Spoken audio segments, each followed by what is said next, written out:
ඔබ දන්නවාද මේ මොහොතේ ඔබ ඊටාම ආසාවෙන් රස කර කර කන සමහර කෑම ಜಾති ඔබේ ශරීරය ඇතුලේ මරණයේ බීජ වපුරනවා කියලා. පිළිකාව කියන්නේ අද ලංකාවේ හැම ගෙදරකම වගේ ඇහෙන මාරක හීනයක්. හැබැයි මේ මාරක රෝගයට අපි වේගයෙන් ඇදලා දාන්නේ අපි සල්ලි දීලා කඩෙන් ගන්න මේ විස කෑම වර්ගයි. අද අපි ඔබට කියන්න යන්නේ විද්‍යාත්මකව තහවුරු කරපු ඔබ නොදැනුවත්වම ඔබේ ශරීරය ඇතුලේ පිළිකා සෛල පෝෂණය කරන ප්‍රධාන කෑම වර්ග 5ක් ගැනයි.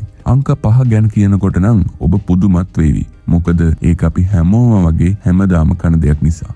මේ වීඩියෝ එක ඔතනකවත් මග හරින්න එපා. මොකද මේ තොරතුරු ඔබේ ජීවිතේ බේරගන්න අන්තිම තුරුම්පුව වෙන්නත් පුළුවන්. එහෙනම් හිතවතුනි අපි යමු වීඩියෝ එකට. අංක 1 සැකසූ මස් වර්ග. විශේෂයෙන්ම සොසේජස් සහ මීට් බෝල්ස්. ලංකාවේ ඕනම සුපිරි වෙළඳසැලක ශීතකරණ ඇතුළේ තියෙන මේ කෑම වර්ග අපි හරිම ආසාවෙන් දරුවන්ටත් දෙනවානේ. හැබැයි මේව මාස ගණන් නරක නොවී තියාගන්න නිෂ්පාදකයන් සෝඩියම් නයිට්‍රේට් කියන භයානක රසායනික එකතු කරනවා. ඔබ දන්නවද මේවා අපේ ඇඟ ඇතුළට ගියාම නයිට්‍රොසමයින් කියන මාරක පිළිකාකාරකේ බවට පත් වෙනවා. ලෝක සෞඛ්‍ය සංවිධානය මගින් සොසේජස් සහ මෙවැනි මස් වර්ග නම් කරලා තියෙන්නේ පළමු පෙළේ පිළිකාකාරක විදියටයි. ඒ කියන්නේ සිගරට් බොනෝ වගේම මේවා කන එකත් ඍජුවම පිළිකා හැදෙන්න හේතුවක් වෙනවා. අංක 2 පොටැටෝ චිප්ස්. අපි හරිම ආසයි හවස් වරුව ටීවී එක බලන ගමන් පොටැටෝ චිප්ස් පැකට් එකක් කන්න නේද? හැබැයි මේවා අධික උෂ්ණත්වයක බදිනකොට ඒ ඇතුලේ ඇක්‍රිලමයිඩ් කියන මාරක විෂ වර්ගය හැදෙනවා. ඔබ දන්නවද මේ රසායනිකය දුම් වැටි වලත් අඩංගුයි.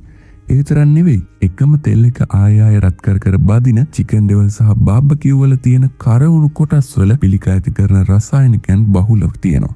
මේවා නිතරම කනවා කියන්නේ ඔබ පිළිකාවට ආරාධනා කරනවා වගේ වැඩක්.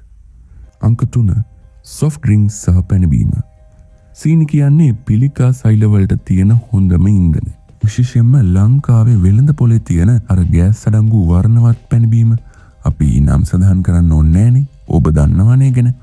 ඒ පැණබීම වර්ගවල අධික ලෙස හයි ෆ්‍රුක්ටෝස් කෝන් සිරප් අඩංගු වෙනවා.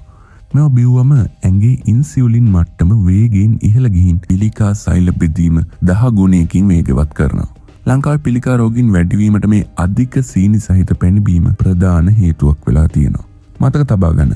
ඔබ බොන හැම පැණබීම වීදුරුවකින්ම ඔබ කරන්නේ පිළිකා සෛල වලට කැම දෙන එකයි. අංක 4 කෘත්‍රිම වර්ණක සහ දරුවන් හරිම ආසාවෙන් කන අර රතු කහ කොළ පාට වර්ණ යොදපු ටොෆි ජෙලි සහ වර්ණක දාපු කිරි පැකට් තියෙන්නේ.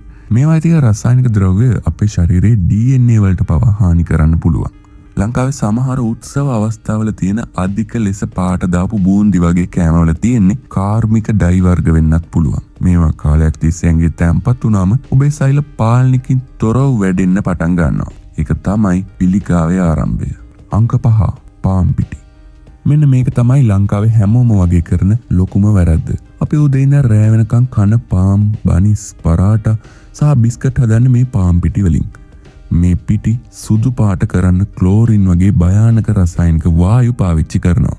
මේවා කිසිම පෝෂණයක් නැහැ. ඒ වෙනුවට මේවා අපේ ඇඟේ සෙලියුලර් මට්ටම වෙනස්කම් කරලා අග්න්‍යාශය සහ බඩවැල් ආශ්‍රිත පිළිකා ඇති කරනවා. ඔබ හැමදාම පාන් හෝ පරාට කන කෙනෙක් නම් අද මේ ගැන දෙපාරක් හිතන්න. මොකද ඔබ මේ කන්නේ වස විස මිශ්‍ර වුණු පිටි ගුලියක්.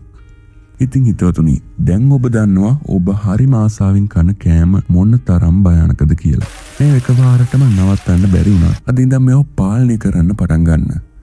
ලෙඩ වුණාට පස්සේ පසුතැවෙනට වඩා දැම්ම පරිස්සම් වෙන එක වටිනවා.